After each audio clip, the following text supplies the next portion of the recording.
Fils, un jour je ne serai plus, mais avant que je ne parte, je vais m'assurer de t'avoir laissé le meilleur héritage qui soit, la crainte du Seigneur.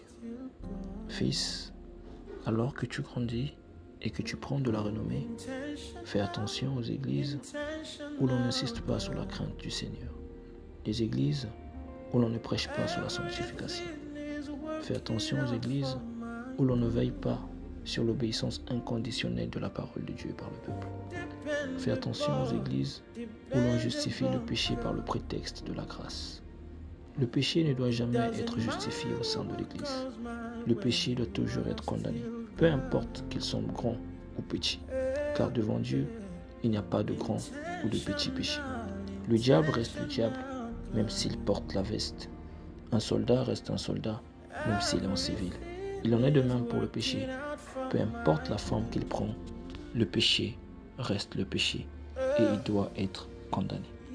Respecte toujours le ministère et les missions des autres. Dieu ne t'a pas ouvert les yeux pour que tu exposes les autres. Bien au contraire, c'est pour que tu veilles sur toi et sur le peuple qu'il t'a confié.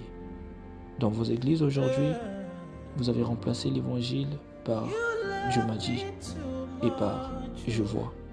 Souviens-toi que les apôtres ne parlaient pas d'eux-mêmes, bien qu'ils voyaient et entendaient de Dieu. Reste fidèle à l'évangile que tu as reçu de Christ.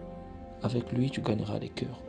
Ainsi, les vies seront transformées et les âmes seront converties. Le plus grand ennemi du prophète, c'est son don de prophétie. Ne l'oublie jamais. C'est toujours ce que tu as qui te combattra en premier. Ne te laisse jamais être conduit par la masse. C'est toi le berger. C'est donc à toi de conduire la masse. Dieu t'en demandera des comptes, rappelle-toi. Ne vends pas ta destinée en Christ au prix de la masse. Ta vie vaut plus que les masses. Tu ne dois pas parler parce que le peuple veut que tu parles.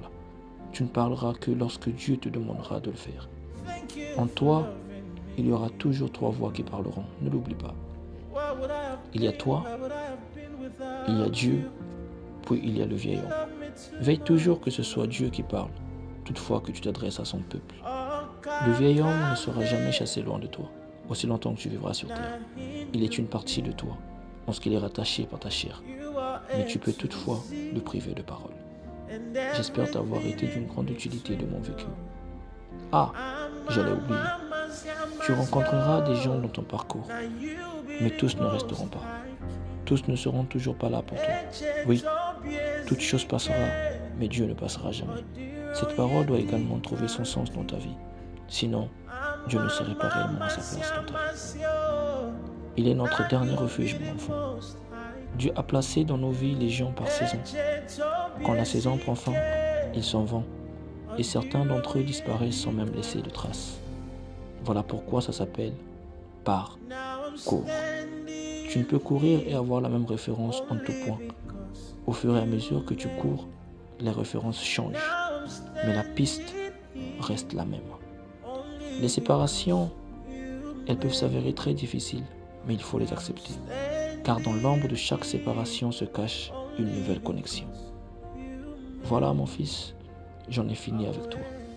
Je t'aime du plus profond de mon cœur, prends soin de toi.